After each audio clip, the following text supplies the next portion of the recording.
Denied boarding with his loyal service dog.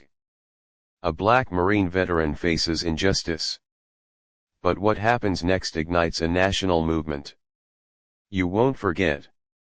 Airports are a strange blend of chaos and routine. On this particular morning at Dallas Love Field, the steady shuffle of travelers painted a picture of normalcy. Among them was a man who commanded quiet respect. Without saying a word, his name was Terrence Whitaker, a retired Marine with 22 years of service. The deep lines on his face told stories of courage, battles won and lost, and sacrifices most couldn't fathom. Walking beside him in perfect harmony was Duke, his service dog, a Labrador with a coat so golden it seemed to shimmer under the fluorescent lights. Terrence had always been a man of preparation. His neatly packed duffel bag carried everything he needed, and Jake's harness bore all the certifications that allowed him to accompany Terrence. Wherever he went, they were inseparable, bonded not just by duty, but by a mutual need for survival. For Terrence, Jake wasn't just a dog. He was a lifeline, a source of calm in the storms that PTSD brought. As they approached the security checkpoint, Terrence noticed a few admiring glances aimed at Duke. Children smiled, pointing at the well-behaved dog, and Terrence gave a polite nod in return. Everything felt routine, just as it had been on countless flights before. But today routine would take a sharp turn. The gate to Flight 307 to Phoenix came into view, and Terrence felt a pang of relief. He was flying to visit his sister, who had just recovered from surgery. Family meant everything to him, and this trip was a promise he couldn't break. With Duke trotting confidently by his side, Terrence handed his boarding pass to the gate agent, and waited for the usual pleasantries. But instead of the warm smile and a quick "thank you for your service," the agent hesitated. Her eyes darted between Terrence and Duke, her expression stiffening. "Sir, I'm sorry, but we can't allow the dog on this flight," she said, her voice low but firm. Terrence frowned, his calm demeanor masking the storm brewing inside. "Excuse me, Duke is a certified service dog. All his papers are in order." The agent hesitated again, her hand hovering over the computer mouse. "I understand, but there have been some complaints about dogs on flights. Recently, it's a liability issue." The words hung in the air, heavy and unjust. Around them, the terminal buzzed with the usual background noise. But for Terrence, everything seemed to sharpen. His eyes met the agent's, unyielding yet composed. "Ma'am, this isn't a pet. Duke is my service dog. He's trained to help me with my disability. I've flown with him dozens of times, including on this airline. I'm not sure I understand the problem." The agent glanced over her shoulder, as though searching for backup. Her hesitation betrayed uncertainty, but her tone didn't waver. "I'm sorry, sir. It's policy." Terrence took a breath, steadying himself. He'd faced worse situations in his life, but this felt different. It wasn't just about him. It was about the principle. Yet as he prepared to argue his case, the people around them began to notice the exchange. A woman nearby whispered to her husband. A young man with headphones pulled one earbud out. His curiosity piqued. But this was just the beginning of a confrontation that would challenge more than just airline policies. It would question the very fabric of what's fair. Terrence stood his ground, his voice steady and measured. "Policy or not, this is discrimination. Duke is trained for situations like this. He's not just my dog, he's a part of my medical care. The gate agent hesitated, her gaze faltering under the weight of his words. For a moment it seemed like reason might prevail. But just as quickly her resolve returned. I understand your frustration, sir. But there's nothing I can do. If you'd like, I can call my supervisor. By now the small crowd of onlookers had grown. People leaned on nearby chairs, craning their necks to catch snippets of the conversation. A teenager with a skateboard under his arm muttered, "Man, that's not right," loud enough for Terence to hear. The murmurs spread like ripples in a pond. But Terence's focus remained fixed on the agent.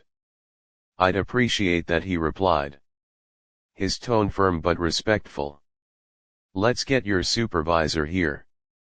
As the agent stepped away, Terence crouched down, resting a hand on Jake's head.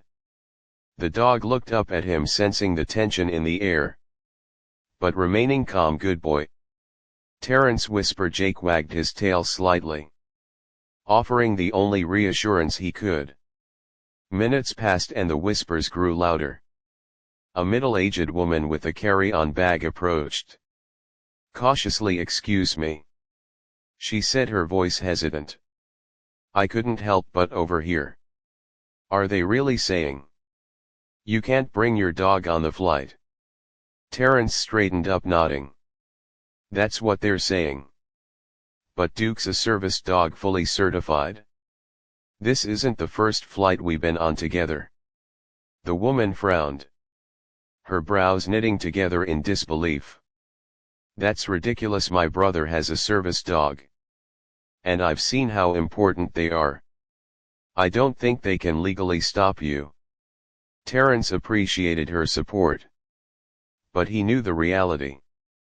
Even when the law was on your side, enforcement was another story. "Thank you," he said simply. "We'll see what the supervisor says." But as the minutes ticked by, more people began to chime in. A businessman in a suit glanced up from his laptop. "I'm pretty sure the ADA protects service animals," he said, loud enough to be heard by the surrounding group. A young mother holding a toddler nodded in agreement. "It's wrong to treat someone who served our country like this," she added. The tide was shifting. But it wasn't fast enough for Terence. He couldn't help but notice the stares of others who kept their distance, their expressions unreadable.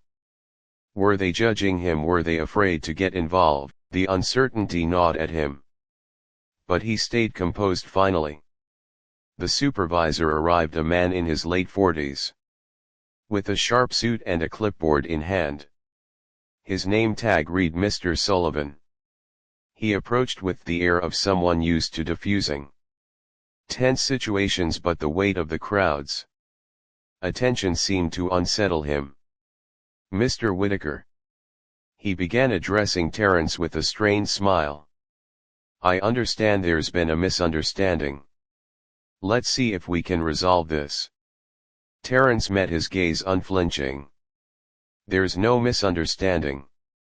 Duke is my service dog and he's allowed to be with me.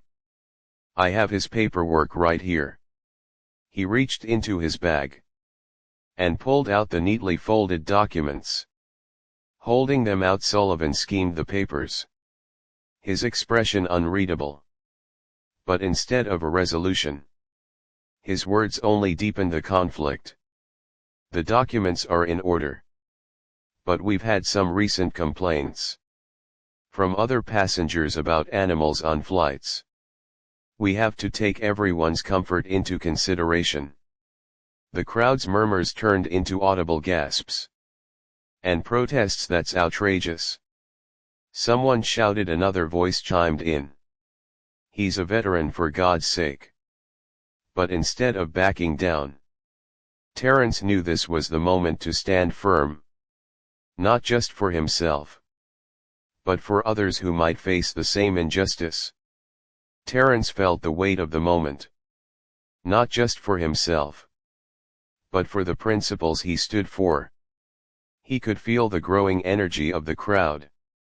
Around him a mixture of anger and disbelief.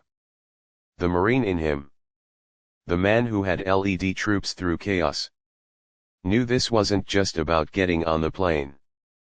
Anymore, it was about something much bigger. "I understand you have policies, Mr. Sullivan," Terence began, his voice steady, but with an edge that commanded attention. "But those policies can't override the law. I've served this country, and Duke is part of how I live my life now. Denying us entry isn't just an inconvenience. It's a violation of my rights." A ripple of agreement swept through the crowd. The businessman who had spoken earlier stepped closer, his voice now louder. "He's absolutely right. You're walking on thin ice here, Sullivan. The ADA protects service animals. This airline could be looking at a lawsuit." Sullivan's face tightened. "Sir, I understand your concerns. But these situations are never simple. Let me consult with the team." Before he could turn away, a younger man in a hoodie raised his voice. "This isn't complicated. You're treating him like he's invisible. That's not okay." The crowd, now emboldened, began voicing their support louder. The young mother from earlier stood with her toddler balanced on her hip. "If this is how you treat someone who served this country, what does that say about the rest of us? Do better."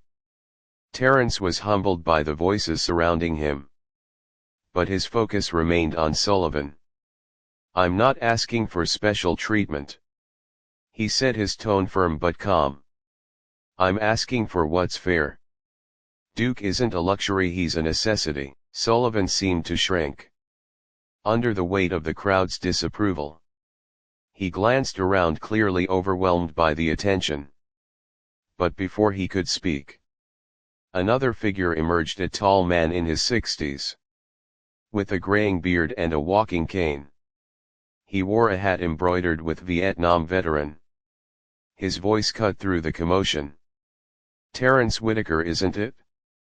the man asked, stepping forward. Terence nodded, surprised. "I know who you are. You saved my nephew's life in Kandahar. He wrote to me about you." The crowd fell silent for a moment, the gravity of the statement sinking in. The older man turned to Sullivan. "This man has done more for this country than any of us standing here, myself included, and you're telling him he can't bring his service dog on a flight. Do the right thing." The room seemed to hold its breath as Sullivan looked at the veteran. Then at Terence. His hesitation was palpable, but the murmurs of the crowd were growing into a roar. Someone pulled out their phone, recording the exchange. Terence felt Duke nudge his leg, grounding him. The dog's calm presence reminded him of why he was standing firm.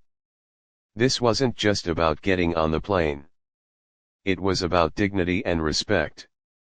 But just when it seemed like Sullivan might relent, the situation took an unexpected turn that no one could have predicted. Before Sullivan could respond, a stern voice crackled through the terminal's public address system. "Attention passengers. Due to unforeseen circumstances, Flight 307 to Phoenix will be delayed. Please remain at the gate for further updates." The announcement shifted the mood. Groans of frustration rippled through the crowd. But the delay only seemed to strengthen their resolve. Now more passengers had time to engage, and the group around Terence grew larger. Phones were out, recording every moment. It wasn't just a gate confrontation anymore. It was becoming a spectacle. Then a woman in a sleek airline uniform emerged from a side door. Her badge read Regional Manager, and the authority in her stride was unmistakable. Her sharp eyes took in the scene. From Sullivan's tight posture, to the phones aimed at him and Terence. She wasted no time. What's going on here? She asked, her voice cutting through the noise. Sullivan stepped forward, his tone defensive. There's a conflict about a service animal. Boarding the flight, ma'am. I was handling it. The woman raised a hand, silencing him clearly. You weren't. She turned to Terence, her expression softening as she addressed him directly. Sir, I'm Angela Cruz, the regional manager. May I ask what's happening from your perspective? Terence explained calmly, detailing the situation. From the moment he arrived at the gate, he held nothing back: his history with Duke, the certified paperwork, and the repeated flights they had taken together. His voice carried no malice, only the quiet confidence of a man who had lived through far greater storms. Angela listened intently, nodding as he spoke. When he finished, she took a deep breath and turned back to Sullivan. Why wasn't I informed about this immediately? Sullivan stammered. I was trying to de-escalate. You escalated, Angela interrupted, her tone sharp. This man is a veteran with a certified service dog. There's no ambiguity here. You're aware of the ADA guidelines, correct? Sullivan nodded reluctantly. Angela then turned to Terence, her demeanor shifting back to professional warmth. Mr. Whitaker, I deeply apologize for the inconvenience and the treatment you've experienced today. I assure you this is not reflective of our values. The crowd murmured approvingly. But Terence wasn't ready to let the matter drop entirely. Thank you, Miss Cruz. I appreciate your apology. However, this isn't just about me. Circumstances like this happen to veterans, individuals with incapacities, and any individual who doesn't fit the shape of what's thought of agreeable for other people. It necessitates to stop. Angela gestured, her demeanor grave. You're totally correct. Also, I'll actually guarantee that we address this occurrence at the most significant level. If it's not too much trouble, permit me to accompany you and Duke onto the flight. The group broke into acclaim, a couple of voices yelling uplifting statements. Terence glanced around, gesturing in appreciation to the people who had remained by him. Yet, before he could move once more, the more seasoned veteran with the stick ventured forward. This isn't finished at this point, he said, his voice low yet undaunted. This requirements to open up to the world. Individuals need to see what's going on. Terence wavered. He wasn't one for the spotlight. However, the heaviness existing apart from everything else was certain. The group support had previously transformed this into something greater than a solitary showdown. Be that as it may, as Angela drove Terence toward the boarding region, the inquiry waited. Would this second flash the change everybody was expecting? As Terence and Duke were accompanied onto the plane by Angela, the energy in the terminal hadn't blurred. The group waited, talking among themselves, trading accounts of their own encounters with segregation, or on the other hand sharing what they had recently seen via web-based entertainment. When Terence subsided into his seat, the story was at that point fanning out like quickly on the web. Angela squatted down adjacent to Terence in the passageway, her incredible skill relaxing into something more private. Mr. Whitaker, I really am upset for what occurred. This shouldn't have heightened the manner in which it did. Terence gave her a gesture of appreciation. There's really no need to focus on the statement of regret, he said discreetly. It's regarding making sure this doesn't occur to another person. Consider the possibility that this had been somebody without the certainty to push back.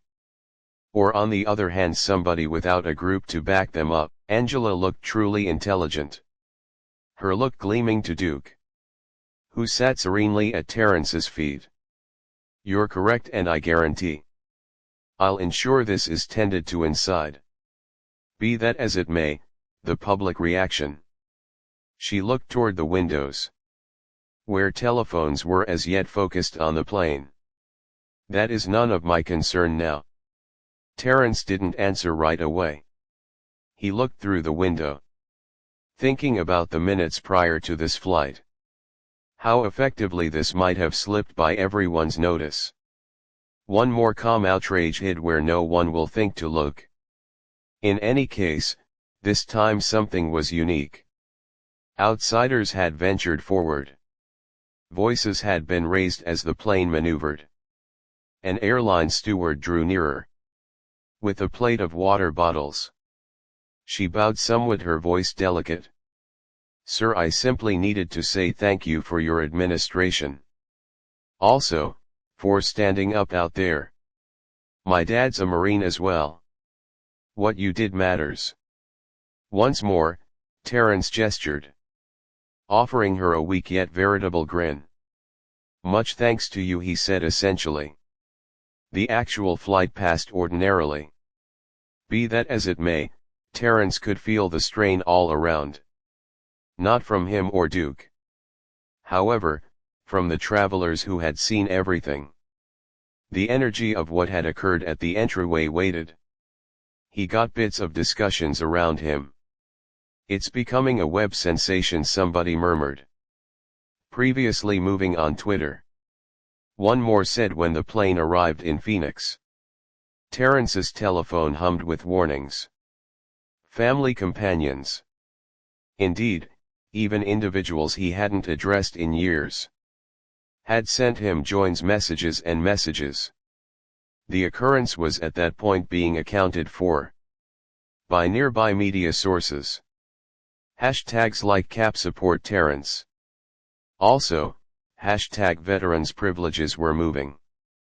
As he ventured off the plane, Angela was holding up close to the entryway. Mr. Whitaker, I think you ought to know that the carrier's PR group is as of now dealing with the public articulation. This story has gotten greater than we expected. Terrence raised an eyebrow. Greater than I expected.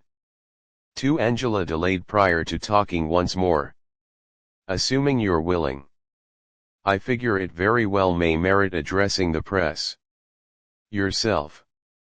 You have a voice individuals need to hear at the present time. Furthermore, it could have an effect. Terrence didn't answer immediately. He peered down at Duke, who was tranquilly filtering the terminal, as though the same old thing had occurred. I'll consider it, he said at long last. In any case, as he strolled toward the baggage carousel, he was unable to disregard the inclination that this second wasn't just about him any longer. It was a flash that could touch off something a lot bigger. When Terrence arrived at baggage carousel, the story had previously developed legs of its own. Cameras streaked as columnists held up external the terminal, their voices a blend of interest and direness. Mr. Whitaker, could we at any point get an assertion? What is your perspective on the carrier's activities? What do you trust comes from this? Terrence wavered. He'd consumed his time on Earth serving unobtrusively, never looking for consideration or honors. Yet, as he checked the little group out, he understood this wasn't about inner self or acknowledgement. It was about responsibility. He traded a look with Angela, who had followed him to the exit. She provided him with a little gesture of support. Terrence ventured forward, Duke close by. What's more, lifted a hand to calm the inquiries. I'll say this, he started, his voice consistent however conveying the heaviness existing apart from everything else. What happened today wasn't just about me. It's about each veteran, each individual with a handicap. What's more, everybody who has at any point been caused to feel as they don't have a place. Duke isn't simply a canine, he's my accomplice. My help denying him is denying me. Correspondents jotted notes. What's more, held their mouthpieces closer. Haven't arrived to slam anybody. Terence went on, however. I trust this second reminds individuals to reconsider. Prior to going with choices that can hurt others. We as a whole have an obligation to be better. For one another. The cameras caught all his words. Furthermore, when Terence and Duke strolled toward the parking garage, commendation broke out from the accumulated group. It wasn't clearly, yet it was sincere. Outsiders moved toward, some shaking his hand. Others just saying thanks to him. One lady in a wheelchair said delicately, "You represented individuals like me today. Much thanks to you." Angela got up to speed to him, as he stacked his pack into a holding-up vehicle. That was inconceivable, she said. To circle back to the aircraft. Or on the other hand take this further, told me. I'll ensure you have my immediate number. Terence gave her a weak grin. Much appreciated, Angela. I value all that you've done today. In any case, I believe it's in individual's grasp now. As the vehicle pulled away, Terence reclined, laying a hand on Duke's head. His telephone hummed again, a message from his sister. Just saw you on television, pleased with you. Elder sibling. Terence let out a long breath. He'd gone to the air terminal that morning for a peaceful outing. Be that as it may, life had an approach to tossing curveballs. However, in spite of the disorder, something about this felt right. His story, their story, was out there now. Yet, what came next would demonstrate exactly the amount. 1 second. One voice could swell the country over. The next morning, Terence woke to a telephone that wouldn't quit humming. Calls, texts, messages. His story had gone a long ways past the terminal in Dallas. Significant media sources had gotten it. Titles like Marine Veteran. What's more, Administration Canine denied boarding sparkles public discussion. What's more, hashtags like Veterans Merit Better overflowed web-based entertainment. Terence looked at his messages, seeing names he hadn't considered in years, individual Marines' lifelong companions. Indeed, even his old superior. One message stuck out. An immediate message from a columnist at a significant organization. They needed to meet with him during ideal time. His most memorable sense was to decline. He didn't appreciate being at the center of attention. However, at that point he considered Duke serenely lying at his feet.